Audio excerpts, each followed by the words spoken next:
Imagine living your life, trusting the people around you, only to find out they're plotting your demise. In 2017, 17-year-old Christian Matthews fell victim to a chilling conspiracy, not by strangers, but by his own twin sisters and their accomplice.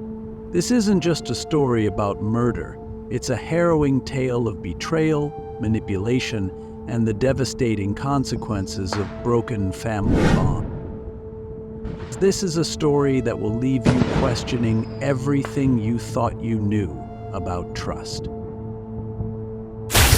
Let's start with the Matthews family. On the outside, they seemed like any other suburban household. Christian Matthews was the youngest, a 17-year-old with a love for sports, an infectious smile, and dreams of a bright future. He shared the home with his twin sisters, Leandra and LeMay, who were just a year older than him. Christian was described by friends and family as kind, friendly, and full of life. But life in the Matthews household wasn't as harmonious as it seemed.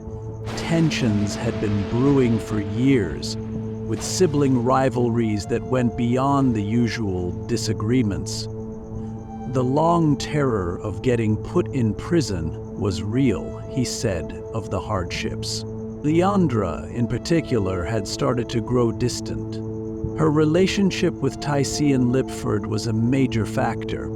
Tycian wasn't just a boyfriend, he was a controlling force in her life. At just 18, he already had a reputation for manipulation and a short temper. Leandra, however, was deeply infatuated with him, and her attachment to him began to strain her relationship with the rest of her family, especially Christian. LeMay, the quieter of the twins, often found herself torn between her siblings. She wasn't as vocal as Leandra, but her loyalty to her sister was unwavering. Over time, these dynamics created a volatile environment, a ticking time bomb waiting to explode. Who was Tycian Lipford, and how did he become the catalyst for such a horrific act? Tycian grew up in a troubled environment. Friends and acquaintances described him as someone who craved control, a trait that often pushed him toward toxic relationships. When he met Leandra, she became the perfect target for his manipulation. Tycian's influence over Leandra grew quickly. He began isolating her from her family, convincing her that Christian was a problem that needed to be handled. His words weren't just manipulative, they were sinister. And Leandra, blinded by her feelings for him, started to believe every word.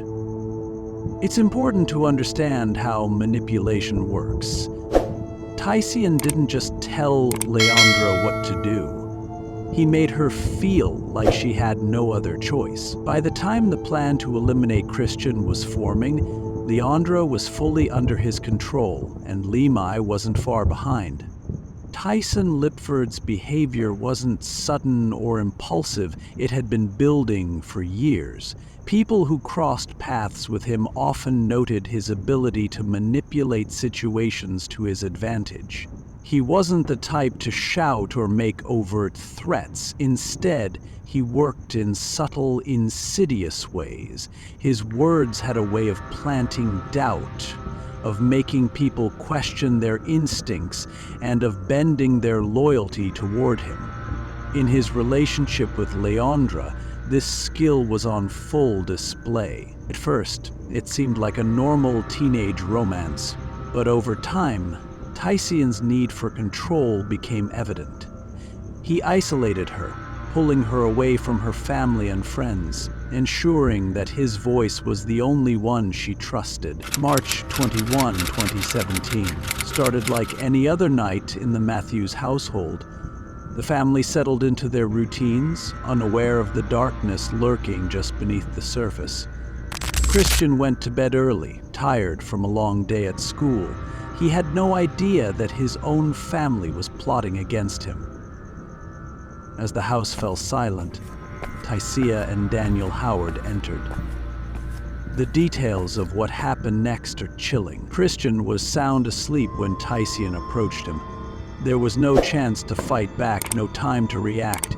Tycian began strangling him, his hands tightening around Christian's neck. Daniel held him down, ensuring there was no escape. After the deed was done, the conspirators began cleaning up. They left the house as quietly as they had entered, leaving behind a scene of horror that wouldn't be discovered until the next morning. Leandra and Lemay played their parts perfectly, pretending to be devastated when Christian's body was found.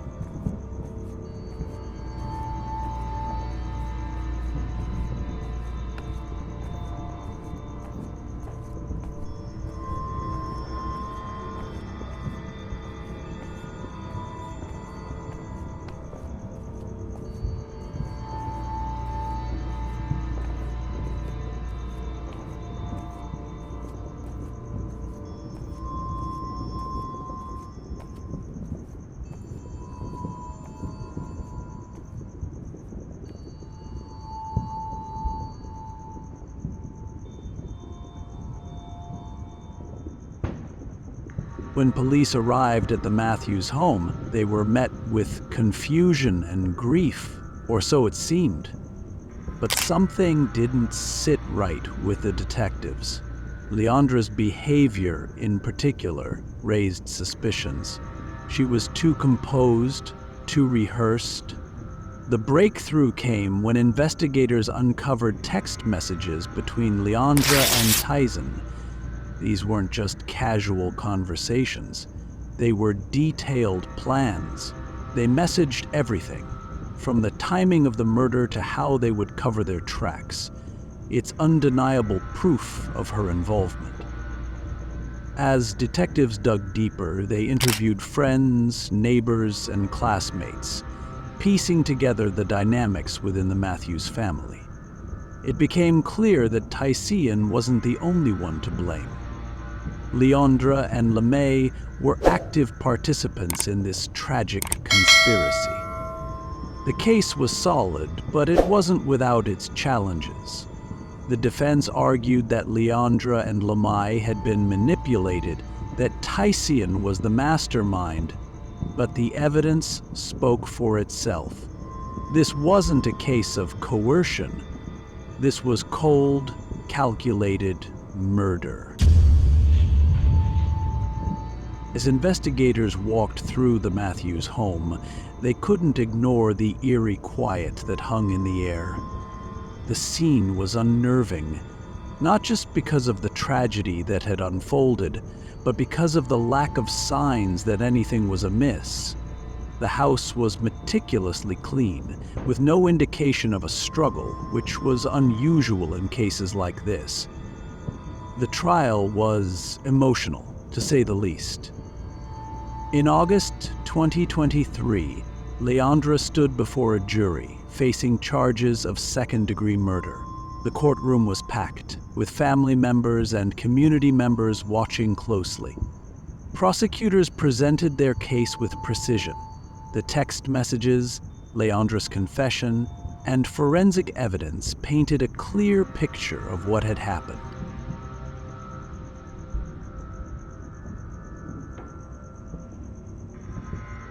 Witnesses testified about Christian's kindness, his dreams, and the void his death had left. In February 2024, Leandra was sentenced to 25 years in prison. Tycian, who had been convicted earlier, was serving a 30-year sentence. Lemay's trial ended with her own conviction, though her sentence was lighter due to her lesser role in the crime.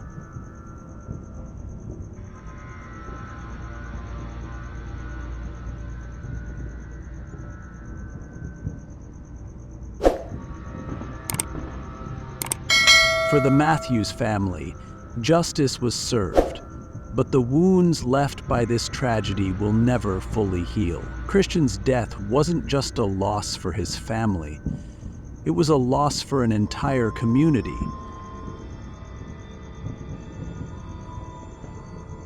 Christian Matthew's story is one of betrayal and heartbreak, but it's also a cautionary tale. It's a reminder of the importance of recognizing toxic relationships and understanding the power of manipulation. For Christian, life was stolen far too soon, but his legacy lives on, reminding us of the fragility of trust and the enduring pursuit of justice.